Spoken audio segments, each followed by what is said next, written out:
अस्सलाम वालेकुम। आमिल बेग। आज तीसरा दिन है मुझे बुक रीड करते हुए, तो आज इसका पार्ट 3 और फाइनल होगा, यानी कि आज इसको सम अप करते हैं। बस मैंने कुछ ख़ास नोट्स उसमें से लेके तो इस तरह प्रिंट आउट्स निकाले बिग फ़ॉन्ट में, ताकि इजीली मैं पढ़ सकूं। बहुत छोटे छोटे फ़ॉन्ट से तो उसका मुझे कुछ प्रॉब्लम हो रहा था रीड करने में भी, और कुछ टाइपिंग मिस्टेक्स थी, उनको फिर मैंने पेंसिल से हाईलाइट करके कुछ उसमें ऐड किया, मतलब कि वो जो असल लफ्ज़ हो सकता है वो उसमें मैंने लिखा। बहुत पुरानी किताब थी इस वजह से, तो उम्मीद करता हूँ आप लोग बोर नहीं हो रहे होंगे। बाकी इसको आज इंशाल्लाह सम अप करते हैं, हमारे इस टॉपिक को, टाइम एंड स्पेस। ठीक है, चलें स्टार्ट करते हैं। औज़ु बिल्लाहि मिनश शैतानिर रजीम, बिस्मिल्लाहिर रहमानिर रहीम। ये बात गौर तलब है कि इस दुनिया आलम नासूद, ये दुनिया जो है ये आलम नासूद है। आलम नासूद में आने से पहले रूह कहाँ मौजूद थी, हमारी जो रूह है वो कहाँ मौजूद थी इस आलम नासूद में आने से पहले, ये बात काबिल गौर तलब है। ज़ाहिर हर इंसान के जहन में ये सवाल आता होगा, जिस तरह मेरे भी आ चुका है, तो आप लोगों के भी आता होगा कि आखिर हमारी रूह हमारे जिस्म में आने से पहले वो कहाँ पर मौजूद थी। इसलिए कि जब हम लफ्ज़ आना इस्तेमाल करते हैं तो इसका ये मतलब निकलता है कि कहीं कोई चीज़ मौजूद है। ज़ाहिर है कहीं मौजूद थी तो वहाँ से आई है ना। जब ये बात तय हो गई कि कोई चीज़ कहीं मौजूद है, तो ये बात ज़ेर बहस आती है कि वो चीज़ किस सूरत और किन खदो खाल में मौजूद है, यानी किस शेप में मौजूद है। जब सूरत और खदो खाल का तस्करा करते हैं, यानी इसको डिस्कस करते हैं, तो सूरत और खदो खाल के लिए किसी मकाम का तयन भी ज़रूरी है। मकाम के तयन के साथ साथ टाइम स्पेस ज़ेर बहस आ जाता है। टाइम और स्पेस हर जगह पर मौजूद है, यानी कि जितने भी आलम हैं उनका अपना अपना टाइम स्पेस मतलब डिफरेंट है। जो इस आलम नासूद का टाइम एंड स्पेस है वो दूसरी जो आलम कहीं आबाद है उससे डिफरेंट है। तो हर आलम पे उसका अपना अपना एक अलग अलग टाइम एंड स्पेस होता है। हम पैदा होने से पहले कहाँ थे? इसका आसान सा जवाब यह है कि पैदा होने से पहले तमाम इंसान हैवानात आलम अरवा में मौजूद थे। आलम अरवा से मुंतकिल होकर आलम नासूद यानी इस मादी दुनिया में आ गए। इस मादी दुनिया में आ गए आलम अरवा से, यहाँ पे आलम नासूद इस मादी दुनिया में आ गए। लेकिन जब हम आलम अरवा का तस्करा करते हैं तो ये बात तशरी तलब बन जाती है, यानी कि डिटेल चाहती है कि आलम अरवा क्या है। आलम अरवा का इल्म लामुतनाही इल्म है, लेकिन अल्लाह ने जिन लोगों को ये इल्म अता किया है वो इस इल्म से रोशनास हैं, और ये इल्म अपने शागिर्दों को मुंतकिल करते रहते हैं, उनमें ट्रांसफ़र करते रहते हैं। आसमानी सहाइफ के नुक्ता नज़र से जब हम तख्लीक के कायनात पर तफक्कुर करते हैं, गौर करते हैं, तो हमें इस बात का इल्म हो जाता है कि हम मखलूक हैं और अल्लाह हमारा खालिक है। खालिक ने जब चाहा कुन फरमाकर कायनात को बना दिया। सवाल यह है कि खालिक ने क्यों चाहा, और खालिक ने जो चाहा वो पहले से मौजूद था या नहीं। अगर खालिक का चाहना मौजूद था तो वो कहाँ था, और खालिक ने कायनात क्यों बनाई। इसके बारे में खालिक खुद कहता है, मैं छुपा हुआ ख़जाना था। मैंने मखलूक को मोहब्बत के साथ इसलिए पैदा किया कि मैं पहचाना जाऊं। मखलूक को जो कुछ और जिस तरह मौजूद है उसकी मौजूदगी के बारे में भी खालिक खुद बताता है कि मैंने मखलूक को अपनी सिफ़ात पर पैदा किया। यह बात सब जानते हैं कि ज़ात को सिफ़ात से अलग नहीं किया जा सकता। सिफ़ात ज़ात के अंदर मौजूद होती है और सिफ़ात से ही ज़ात का तारुफ होता है। तमाम आसमानी सहाइफ और इल्हामी किताबें, वो सहाफ़ इब्राहीमी हो, ज़बूर हो, इंजील हो, तौरात हो, ये कुरान पाक से पहले की जो 3 किताबें हैं, तौरात, इंजील, ज़बूर, या आखिरी किताब कुरान पाक हो, हर किताब और इल्हामी तहरीर हमें ये इल्म अता करती है कि ज़िंदगी के तकाज़े, ज़िंदगी के तमाम अमाल और हरकत और ज़िंदा और ज़िंदा रहने की कुल तर्ज़ें, ज़िंदगी के तमाम ज़माने और नशेब व फराज, उतार चढ़ाव कुन के साथ एक सतह पर नक्श हो गए। यानी कायनात और कायनात की ज़िंदगी कामिल तर्ज़ों के, मुकम्मल तर्ज़ों के साथ एक रिकॉर्ड की हैसियत में मौजूद है। जिस जगह, जिस सतह पर या जिस स्क्रीन पर कायनात अपने पूरे खदोखाल के साथ रिकॉर्ड है या महफूज है, इल्हामी किताबें उसे लोहे महफूज का नाम देती हैं। आपने अक्सर सुना होगा लोहे महफूज, तो ये वही है जहाँ पर सारी कायनात का रिकॉर्ड महफूज है। ज़मीन की सतह पर जो कुछ मुज़ाहरा हो रहा है वो दरअसल लोहे महफूज पर बनी हुई फ़िल्म का मुज़ाहरा हो रहा है। मुज़ाहरा मतलब डिस्प्ले हो रहा है। साइंसी ज़ुबान में, अगर इसको हम साइंसी ज़ुबान में समझना चाहें तो उसके लिए हम इस तरह समझ सकते हैं। साइंसी ज़ुबान में इस बात को इस तरह कहा जा सकता है कि एक प्रोजेक्टर है। प्रोजेक्टर हम यूज़ करते हैं ना अक्सर ऑफिस में भी, वो जो मीटिंग्स के लिए, प्रेजेंटेशन शो करने के लिए, या सिनेमाज में आपने देखा होगा मूवीज़ चलाते हैं जिसमें, तो वही। तो साइंसी ज़ुबान में इस बात को इस तरह कहा जा सकता है कि एक प्रोजेक्टर है, इस प्रोजेक्टर पर एक फ़िल्म लगी हुई है। वो फिल्म जब चलती है तो जहाँ जहाँ स्क्रीन मौजूद है वहाँ वहाँ ये फिल्म नज़र आती रहती है। इस कानून से ये बात मालूम हुई कि हमारी ज़मीन की तरह बेशुमार ज़मीनें मौजूद हैं। जिस तरह हमारी ज़मीन पर इंसानी आबादी है, इसी तरह कायनात में मौजूद बेशुमार सियारों पर भी इंसान आबाद हैं और वहाँ भी ज़िंदगी गुजारने की तमाम वसाइल मौजूद हैं। खाली इस जगह पर, इस आलम नासूद में इंसान नहीं है, और भी दूसरी जगहों पर हैं। अब प्रोजेक्टर पर एक फ़िल्म लगी हुई है। प्रोजेक्टर की फ़िल्म उस वक्त तक स्क्रीन पर मुनक्किस नहीं होती, यानी कि अपना डिस्प्ले नहीं देती, जाहिर नहीं होती, जब तक कि प्रोजेक्टर को कोई रोशनी फीड ना करे। लोहे महफूज पर चलने वाली फ़िल्म को जो रोशनी मुतहर्रिक करती है, जो उसको चलाती है, जिसकी वजह से डिस्प्ले आता है, वो रोशनी क्या है? वो रोशनी अल्लाह की तजल्ली है। वो अल्लाह की तजल्ली है। अल्लाह की इस तजल्ली का अक्स बराह रास्त लतीफ़ा अख्फ़ा पर पड़ता है। बराह रास्त कहाँ पड़ता है? लतीफ़ा अख्फ़ा पर पड़ता है। अभी आप शॉक्ड हो जाएंगे, ये लतीफ़ा अख्फ़ा क्या है, अभी बता देता हूँ।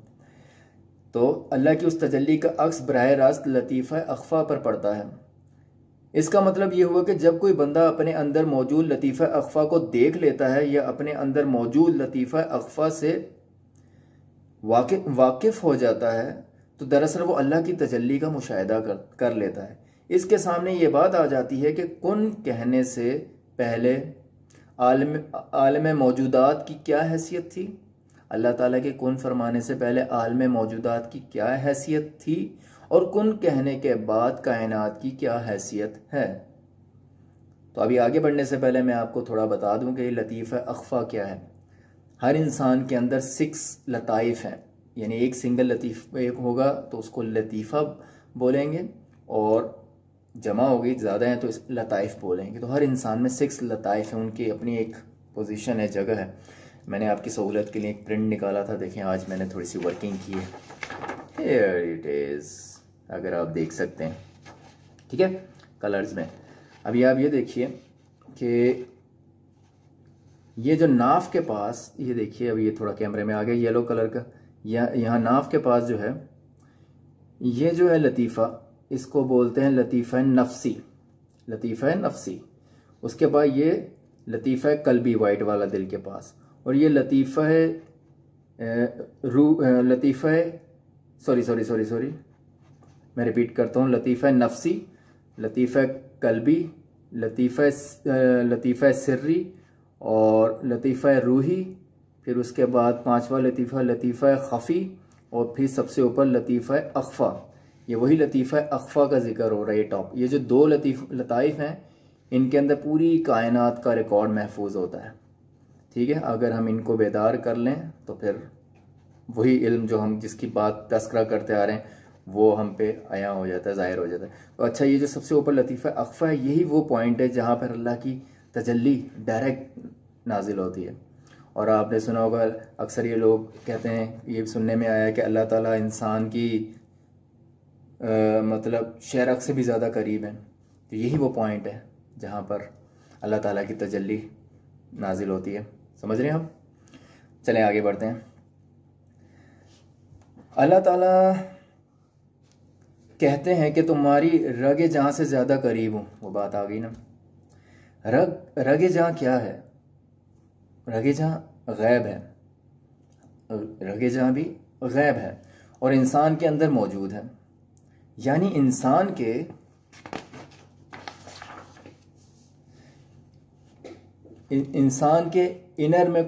इनर सेल्फ में कोई ऐसी चीज़ मौजूद है जिसको ज़िंदगी की बुनियाद करार दिया जा सकता है।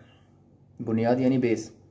अगर वो चीज़ इंसान के अंदर मौजूद ना रहे तो ज़िंदगी तल्फ हो जाती है, यानी ख़त्म हो जाती है। जब सालक अपनी रगे जहाँ का मुशाहिदा कर लेता है, जैसे एक स्टूडेंट होता है किसी चीज़ के बारे में तालीम हासिल कर रहा होता है, ऐसी ये रूहानी दुनिया में उसको हम सालिक बोलते हैं।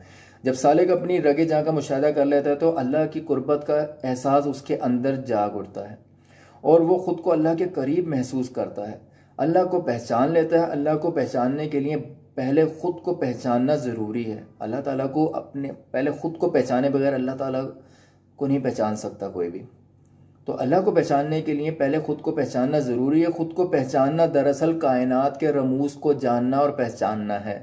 ख़ुद को पहचानना वो नहीं कि मेरा नाम आमिल बेग है और मेरे फादर का नाम मिर्ज़ा हामिद बेग है और मेरी मदर का नाम साजिदा बेगम है, मेरे इतने बहन भाई हैं और ये वो मेरी कास्ट ये है और ये वाला पहचानना नहीं है। ये तो दुनियावी तारुफ है। अपने आप को पहचानना क्या है असल में?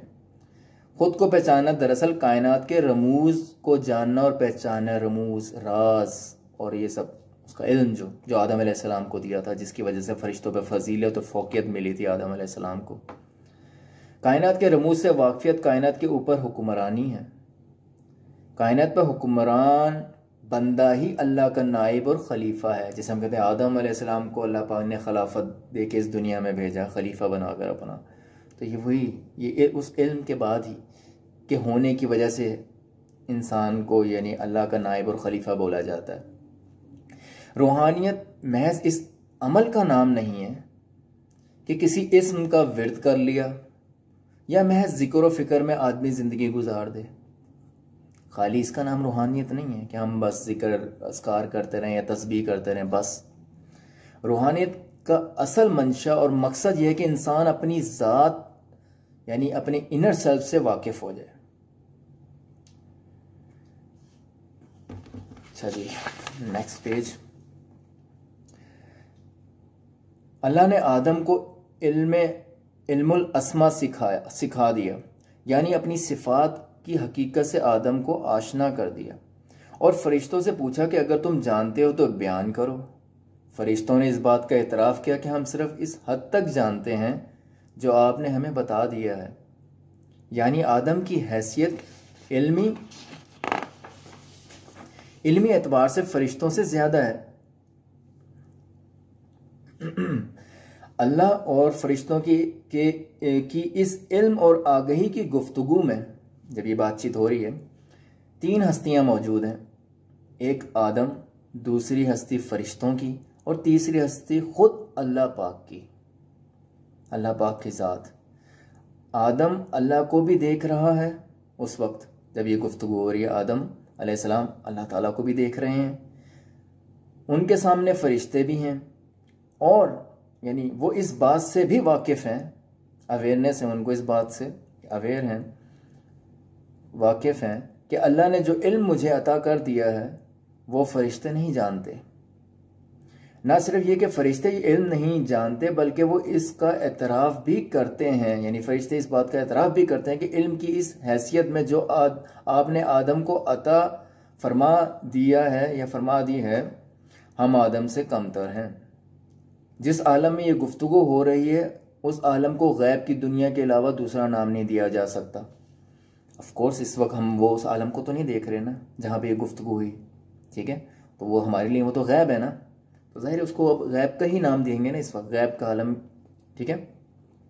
इसलिए कि फरिश्ते गैब की दुनिया की मखलूक हैं, हम उन्हें देख नहीं सकते, वो जहाँ पर हैं हमारे लिए वो गैब है, तो वो गैब की दुनिया की मखलूक हुए। और अल्लाह की ज़ात गैब है, ये तो सबको, हम सबको पता अल्लाह की ज़ात गैब है, क्योंकि हम अल्लाह ताला को इस वक्त अपनी ज़ाहिरी आंख से नहीं देख सकते, दीदार नहीं कर सकते। बस साबित हुआ कि आदम में गैब, आदम के अंदर गैब यानी कि नज़रें मौजूद हैं। कहने का मतलब ये, इसमें कुछ थोड़ा सा वर्ड्स बहुत डिफ़िकल्ट टाइप का मैं इसमें मेंशन किया है, तो उसका मतलब ये होगा, इसके अंदर गैब को देखने, समझने, सुनने और महसूस करने की सलाहियत मौजूद है। ठीक है, यानी उसके अंदर गैब को देखने, समझने, सुनने और महसूस करने की सलाहियत मौजूद है। कभी कभार मुझे बड़ा थोड़ा ये चीज़ बहुत मेरे कानों को जब पढ़ती है, कानों में ये बहस छिड़ी होती है, गैब का इल्म सिर्फ अल्लाह ताला को है, गैब का इल्म सिर्फ अल्लाह ताला को है। तो कभी कभी मैं खुद, हर इंसान को तफक्कुर करना चाहिए, गौर फिक्र करना चाहिए। अगर मैं गलत हूँ तो जाहिर है कोई मेरी रहनुमाई करें और अल्लाह पाक मेरी मदद फरमाए भटकने से। कभी कभी जब ये टॉपिक पे बहस हो रही होती है कहीं पे भी, मैं जब सुन रहा होता हूँ गैब का इल्म अल्लाह ताला को, कोई कहता है इस तरह आपस में बहस हो रही होती है, तो मैं कभी कभी ये सोचता हूँ, दुनिया में या जितने भी आलम है, जहाँ कहीं भी अल्लाह ताला के कुन फरमाने से जो भी मखलूक़ात वजूद में आई और जहाँ कहीं भी जितने आलम मौजूद हैं, क्या वो सब अल्लाह ताला से कोई ऐसी जगह या कोई ऐसी मखलूक या कुछ ऐसा है जो अल्लाह ताला से छुपा हुआ हो? नहीं ना, सब कुछ अल्लाह ताला के सामने आया है, खुला हुआ है। हम 7 पर्दों में हों, जहाँ पर भी हों, जिधर भी हों, अल्लाह ताला की नज़रों में है। सही है ना? इवन जो अभी पैदा भी नहीं हुए, क़यामत तक कितनी मखलूक़ात ने आना है, अल्लाह पाक को सब का पता है, किसने कब कब कहाँ कहाँ कैसे कैसे और कैसे ये दुनिया में उन्होंने सरवाइव करना है, कैसे गुजारना है, अच्छाई के अच्छे रास्ते पे, हदायत वाले रास्ते पे या शैतान के रास्ते पे, सब अल्लाह पाक को इल्म है। ठीक है, तो ये मैं सोचता हूँ फिर ये अल्लाह पाक को तो, अल्लाह ताला तो किसी इल्म के मोहताज नहीं है। वो इल्म सिर्फ आदम के लिए है। उसी इल्म के बिहाव पे फरिश्तों पे फ़ौक़ियत मिली थी ना आदम अलैहिस्सलाम को, वो इल्मुल अस्मा जो सिखाए थे अल्लाह पाक ने, अपनी सिफ़ात का इल्म, तो उसी इल्म की बात हो रही है। वो गैब की दुनिया का इल्म है, तो इसका मतलब वो इल्म इंसानों के लिए है। तो हम ये कहें गैब का इल्म सिर्फ अल्लाह ताला को है, माफ़ कीजिएगा मैं किसी उसमें नहीं बात कर रहा, बट सोचने की बात है, अल्लाह पाक किसी इल्म के मोहताज नहीं है। अल्लाह पाक ने अगर इल्म की डेफिनेशंस बनाई हैं, ये इल्म है, गैब का इल्म है, ये रूहानी इल्म है, ये फ़लाना इल्म है, इल्म हजूरी, इल्म हसूली है, सब इंसानों के लिए है। इंसान उसके मोहताज हैं। अगर सीखना चाहें तो अपने आप को आला उसमें लेके जा सकते हैं, स्पेस में। सही है ना? तो फिर ये फ़िक्र व फ़ाक़ा से आज़ाद हो जाएगा इंसान, जब उसके सामने हकीकत खुल जाएगी, मरने के बाद की हकीकत, अपनी असलियत के वो क्या है। असल में हम लोग, ये जो मेरा वजूद, ये मेरा जिस्म जो आप देख रहे हैं, ये कपड़े, उसके ऊपर ये शर्ट है, ये सब, ये आमिल नहीं है। ये तो असल तो उसके अंदर है, वो जो रूह है वो आमिल है। ये जो आदम अलैहिस्सलाम से नाफरमानी हुई और उसके ऊपर जो पर्दा आ गया, ये वो पर्दा है। असल तो इसके अंदर है आमिल, वो रूह है, वो ये पर्दा उसके ऊपर चढ़ गया। तो अब हमारे अंदर वो जो इल्म छुपे हैं, जो आदम अलैहिस्सलाम को सिखाए गए थे, वो इल्म हमारे अंदर छुपे हुए हैं। अगर हम उसके ऊपर तफक्कुर करें, कोई हमें अच्छे उस्ताद मिल जाएं, हमारी रहनुमाई करो, अल्लाह पाक हमारी मदद फरमाए पाक मोहम्मद सल्लल्लाहु अलैहि वसल्लम की बरकत से, तो हम वो सीख सकते हैं और हम उस हकीकत को पहचान सकते हैं। ठीक है, जब हमें ये पता चल जाएगा ये सिर्फ एक खौल है, हमारे लिए कैद है, ये पिंजरा है, इसके अंदर हम कैद हैं, असल इसके अंदर है वो रूह, उसके पास वो इल्म है जो अल्लाह पाक ने सिखाया था। ठीक है ना? तो फिर हमारे सामने बहुत सी हकीकतें खुल जाएंगी। चलिए आगे चलते हैं। मैं बस आपके साथ थोड़ा, मैंने कहा चलो थोड़ा कुछ अपनी पर्सनल फीलिंग पे शेयर की जाए। ठीक है, अल्लाह क्योंकि लामुतनाही है, इसलिए अल्लाह की सिफ़ात का इल्म भी लामुतनाही है। यानी आदम को अल्लाह ने जो इल्म अता किया वो भी लामुतनाही है। बात हो रही है ना? ये इल्म समंदर है जिसका कोई किनारा नहीं। जब आदम की हैसियत फरिश्तों से अफजल करार पा गई तो कायनात में मौजूद तमाम अनवाह मौजूदात से आदम अफजल हो गया, इसलिए कि आदम के पास लामुतनाही सिफ़ाती इल्म है। वही इल्म की बात हो रही है ना? अल्लाह की सिफ़ात क्या है? अल्लाह बाहैसियत ज़ात खालिक है और अल्लाह की तमाम सिफ़ात बाहैसियत खालिक के कायनात के तख्लीकी अनासिर और तख्लीकी फार्मूले हैं। यही वो अमानत है जो आदम को अल्लाह ने अपनी रहमत ख़ास से अता फ़रमाई थी। वो इल्मुल अस्मा का जो इल्म है, वो अमानत उसको हम कह रहे हैं। यही वो अमानत है जो आदम को अल्लाह ने अपनी रहमत ख़ास से अता फ़रमाई है। आदम और अल्लाह की गुफ्तगू में अगर तफक्कुर किया जाए तो ये बात सामने आ जाती है कि नौए इंसानी के अलावा और भी मखलूक हैं, जिनमें से एक का नाम फरिश्ता है और दूसरी मखलूक का नाम जिन है। अक्सर लोग कहते हैं मैं जिन पे बिलीव नहीं रखता कि जिन मखलूक को एग्जिस्ट करती है कि नहीं। खैर वो तो कुरान पाक में सूरह रहमान पढ़ी है, एक ग्रोह जिन्नो इंस, इस तरह कह के मुखातिब किया गया। दूसरे मखलूक का नाम जिन है। हम ना जिन्नात को देख सकते और ना ही फरिश्तों को देख सकते हैं। जिन्नात और फरिश्तों की दुनिया से हम इसलिए मुतारिफ नहीं है कि हम इस अमानत से बेखबर हैं जो अल्लाह पाक ने हमें दिया है। वो जो इल्म हमें दिया था, जो आदम अलैहिस्सलाम, उससे हम बेखबर हैं, इसलिए हम उनको नहीं देख सकते। इन ज़ाहिरी आंखों से नहीं देख सकते, इस बदन की, इस जिस्म की आंख से नहीं देख सकते। हाँ, वो जो तीसरी आंख, रूह की आंख है, जो इसके अंदर बंद है हमारी, वो जब खुल जाएगी, ओपन हो जाएगी, तो फिर हम देख सकते हैं। उसका शऊर हमें हासिल हो जाएगा, फिर हम देख सकते हैं छुपी हुई चीज़ों को भी, पर्दे के उस तरफ भी, आने वाले वाक़यात को भी महसूस कर सकते हैं, देख भी सकते हैं। दूसरी जहान की खबरें भी मिल सकती हैं हमें। समझ रहे हैं? वही रूहानी इंसान होता है, कहलाता है। ठीक है, तो हम ना जिन्नात को देख सकते हैं और ना फरिश्तों को देख सकते हैं। जिन्नात और फरिश्तों की दुनिया से हम इसलिए मुतारिफ नहीं है कि हम इस अमानत से बेखबर हैं जो अल्लाह ने अपनी रहमत ख़ास से हमें अता फरमाई है। यह बात रोज़मर्रा हमारे मुशाहिदे में आती है कि हमारी नज़र एक मुतय्यन हद तक काम करती है, ख़ास हद तक देख सकती है। लेकिन अगर नज़र की मुतय्यन हदूद में इजाफा कर दिया जाए तो नज़र आम हालत में जितना देखती है इससे ज़्यादा फासले पर देख सकती है। मतलब उस हद को और मज़ीद बढ़ा दिया जाए तो हम मज़ीद आगे तक देख सकते हैं। वो कैसे? इससे ज़्यादा फासले पर देख सकती है। मसलन हम आँख पर दूरबीन लगा लेते हैं, दूरबीन के ज़रिए। दूरबीन के अंदर जो शीशे लेंस लगे होते हैं वो इन तूल मौज वेव लेंथ को जो नज़र के लिए देखने का बायस बनते हैं आंखों के सामने ले आते हैं। अब हम मीलों फासले की चीज़ देख लेते हैं। किसी आदमी की नज़र कमज़ोर है, सामने की चीज़ उसे नज़र नहीं आती और चश्मा लगाने के बाद वो दूर तक देखने लगता है। इससे ये नतीजा निकलता है कि शीशे के अंदर ऐसी सलाहियत मौजूद है कि अगर आप इसकी ताकत बढ़ा दें तो नज़र दूर तक काम करने लगती है। जब आप शीशे के अंदर से मीलों मील देख रहे हैं तो इस आंख से, जिस आंख ने फरिश्तों को देखा है और अल्लाह को देखा है, गैब की दुनिया में क्यों नहीं देख सकते? सवाल तो बनता है। ये ना समझा जाए कि आदम कोई ऐसी चीज है कि उसके अंदर मखसूस सलाहियतें काम करती हैं और आदम की औलाद यानी कि हम लोग और आदम की औलाद कोई ऐसी चीज है जिसमें वो सलाहियत काम नहीं करती। ऐसे कैसे हो सकता है?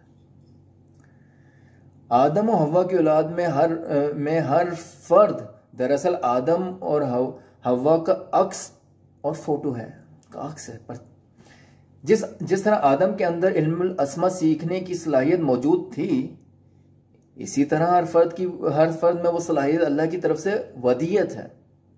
हम बता चुके हैं कि असल इंसान रूह है और इंसान की ज़िंदगी के सारे तकाज़े रूह से मुंतकिल होते हैं। जब तक इस जिस्म, गोश्त पोस्त के लोथड़े को रूह जिंदा और मुतहर्रिक रखती है, गोश्त पोस्त के जिस्म में हरकत बाकी रहती है। जो मूवमेंट है, मैं आपके सामने मूव कर रहा हूँ, जब तक वो रूह इसके अंदर है, ये मूव कर रहा है, वो निकल जाएगी तो ये बस यानी कि बेसाख्ता पड़ा हो जाएगा, इसमें इसकी हरकत ख़त्म हो जाएगी। बल्कि फिर तो मुझे ये समझ लीजिए, अगर मेरा टाइम आ गया, हर एक बंदे की मौत का वक्त तो सबका मुकर्रर है, जाहिर है, इसमें क्या वो करना। जब मेरा टाइम आ गया, अब डेड बॉडी पड़ी है, रूह निकल गई, अब जिस्म है, ये डेड बॉडी, अब कोई ये नहीं कहेगा वही आमिर वो ये डेड बॉडी मैयत और इस तरह कह के मुखातिब करेंगे सब लोग। ऐसी है ना, फिर अपना नाम भी छिन जाता है उस टाइम पे, मरने के बाद कोई नहीं पुकारेगा नाम से, ये कहेगा भाई मैयत और लाश और वट एवर, डेड बॉडी। अल्लाह अकबर, अस्तगफिरुल्लाह। अच्छा जी, मैं ये कह रहा था कि गोश्त पोस्ट के जिस्म में हरकत बाकी रहती है जब तक वो रूह इसके अंदर, और जब रूह इस गोश्त पोस्ट के जिस्म से अपना रिश्ता मुनक़ता कर लेती है, डिस्कनेक्ट कर लेती है, तो गोश्त पोस्ट के जिस्म में कोई हरकत बाकी नहीं रहती। ये रूह वही रूह है जिसको अल्लाह ने अपनी नियाबत दी थी, वो इल्म दिया था। आदम ने जन्नत में जिस वक्त अल्लाह के हुक्म से सरताबी की, नाफरमानी की, उसी वक्त रूह के ऊपर एक पर्दा आ गया और वो अमानत जिसकी बुनियाद पर वो कायनात में अशरफुल मखलूकात था, पसे पर्दा चली गई।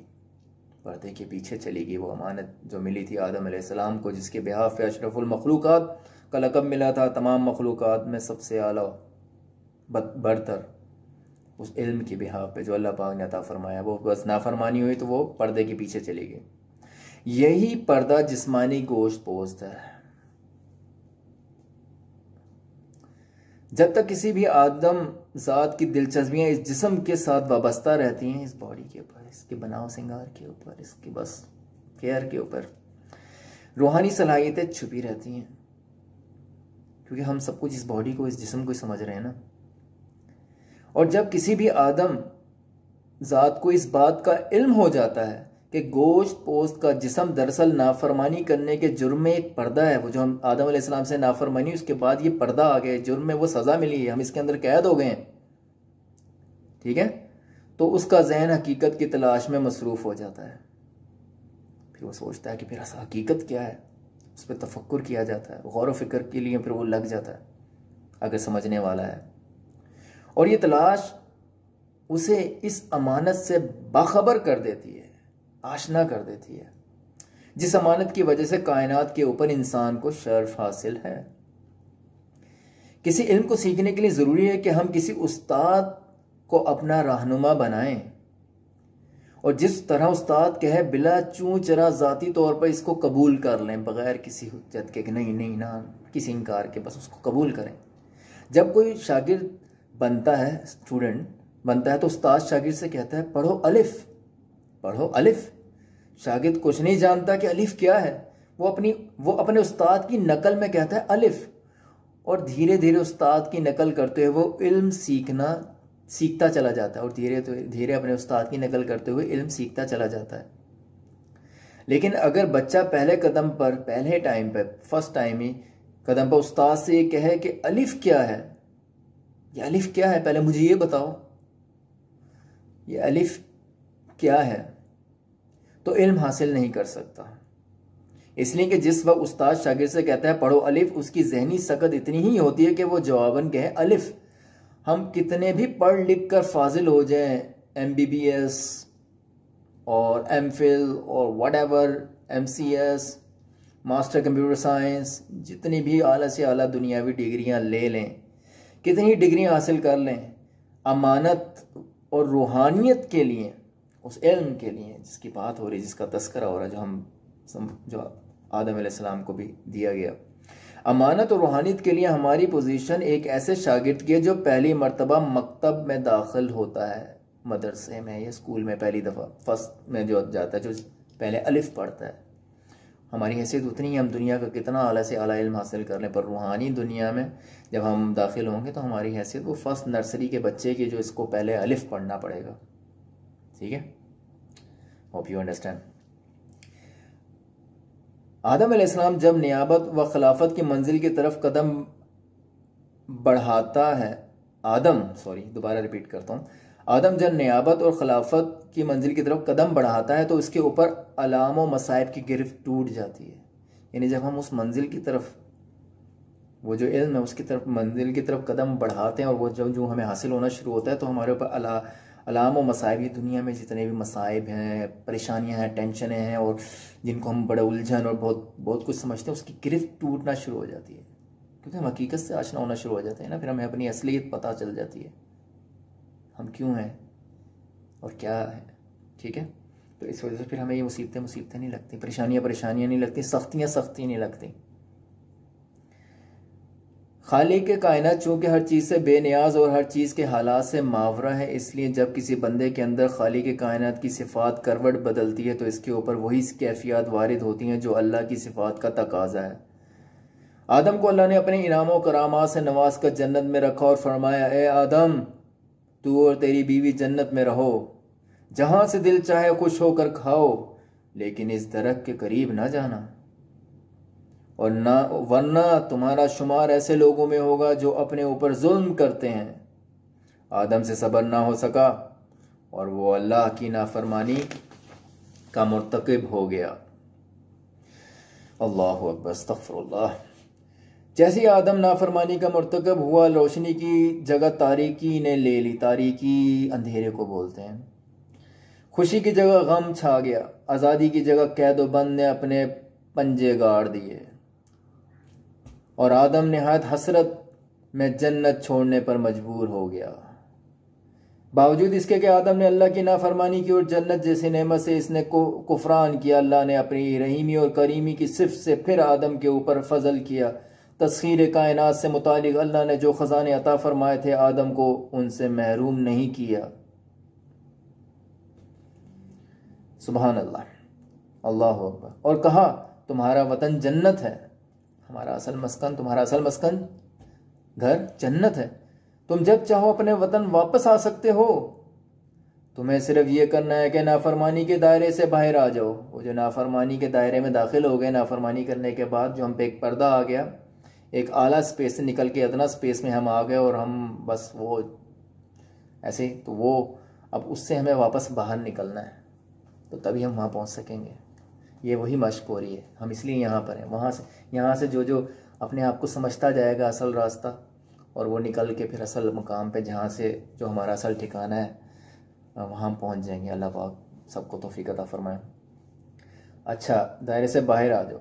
हम अपने मुंतखब लोग भेजते रहेंगे हमारी रहनुमाई के लिए, अंबिया कराम, उनके बाद औलिया कराम। वो तुम्हें मुतवज्जा करते रहेंगे कि तुम एक अजीम ख़जाने के मालिक हो। हमारे ये पाकीज़ा बंदे इस रास्ते पर चलने के लिए तुम्हारे लिए कायदो ज़ाब्ते बनाएंगे, ताकि तुम आसानी के साथ अपने वतन में दाखिल हो जाओ, उनकी पैरवी करते हुए। और ये जो जन्नत के ख़िलाफ़ तुम असफल साफिलीन की ज़िंदगी बसर कर रहे हो, ये गम वाली और ये तुम्हारे लिए जेल खाना है। अगर तुमने इस ज़िंदगी में अपने और जन्नत के दरमियान पर्दे को नहीं हटाया, तो जन्नत तुम्हें वापस नहीं मिलेगी। समझ रहे हैं? कुदरत ने अपना किया हुआ वादा पूरा किया, और जालिम, सरकश, नाफरमान नौ इंसानी की हिदायत के लिए 1,24,000 पैगंबर भेजे, और अपनी सुन्नत कायम रखने के लिए पैगंबरों के वारिस औलिया अल्लाह का सिलसिला कायम रखा। ऐसा सिलसिला जो क़यामत तक जारी रहेगा। हर आदमी जो ज़रा भी शऊर रखता है, हर वक्त इस बात का मुशाहिदा करता है कि ज़िंदगी का हर लम्हा मर रहा है। एक लम्हा मरता है तो दूसरा लम्हा पैदा होता है। दिन मरता है तो रात पैदा होती है। बचपन मरता है तो लड़कपन पैदा होता है। लड़कपन मरता है तो जवानी पैदा होती है, और जवानी मरती है तो बुढ़ापा पैदा होता है, और जब बुढ़ापा मरता है तो खूबसूरत मूर्ति का एक एक अज़ू मट्टी के ज़र्रात में तब्दील हो जाता है। हड्डियाँ जिसके ऊपर इंसानी ढांचे का दारोमदार है, राख बन जाती हैं। दिमाग जिस पर इंसानी अज़मत का दारोमदार है, ये दिमाग, और जिस दिमाग के ऊपर इंसान अकड़ता है कि मैं यूं हूँ, मैं ऐसा, मैं यूं, मैं पता नहीं क्या, अफलातून, और जिस दिमाग के ऊपर इंसान अकड़ता है, दूसरों के ऊपर जुल्म करता है, खुद को खुदा कहने लगता है, नाउज़ुबिल्लाह, उसको भी मट्टी खा जाती है। और मट्टी के ज़र्रात के बने हुए उस जैसे दूसरे इंसान उस दिमाग को अपने पैरों तले रौंदते हैं।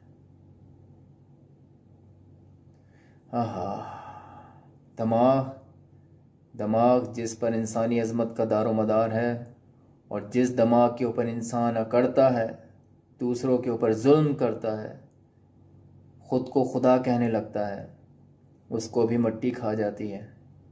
और मट्टी के ज़र्रात के बने हुए उस जैसे दूसरे इंसान उस दिमाग को अपने पैरों तले रौंदते हैं।